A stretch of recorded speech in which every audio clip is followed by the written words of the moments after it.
નિઝરગામ ખાતે આવેલ પંચવટીની હાલત દયનીય બની છે. તાલુકા પંચાયતના બાજુમાં રોડ ટચ સ્થાને હોવા છતાં પંચવટી બિનઉપયોગી પડી રહી અને રખડતા ઢોરો માટે સ્થળ બની ગઈ છે. સ્થાનિકોનો પ્રશ્ન છે કે તાલુકા લેવલના ગામમાં આવેલી આ પંચવટીની અવગણના કેમ થઈ રહી છે. તાપી જિલ્લાના નિઝરગામ ખાતે આવેલી પંચવટીની હાલત આજે ગંભીર અવગણનાનો ચિતાર આપે છે.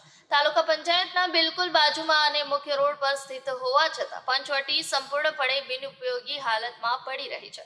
લોકો માટે આરામ, હરિયાળી અને શુદ્ધ વાતાવરણ પૂરું પાડવાનો હેતુ ધરાવતી પંચવટી હવે રખડતા ઢોરો માટે સ્થળ બની ગઈ છે. સ્થળ પર ગંદકી, તૂટેલા ભાગો અને જાળવણીના અભાવ જેવા પરિસ્થિતિઓની સ્પષ્ટ દેખાઈ રહી છે.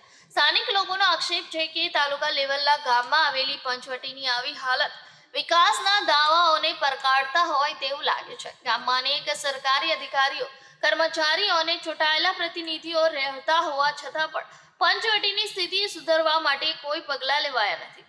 લોકોનો પ્રશ્ન છે કે જાહેર ઉપયોગની આ જગ્યા જો આવી રીતે બરબાદ થાય તો સરકારના વિકાસના સૂત્રો ક્યાં સુધી સાચા ગણાય. સ્થાનિકોએ તંત્રને તાત્કાલિક પગલાં લઈ પંચવટીની દશા સુધારવાની અને તેને ફરીથી લોકો માટે ઉપયોગી બનાવવાની માંગ કરી છે.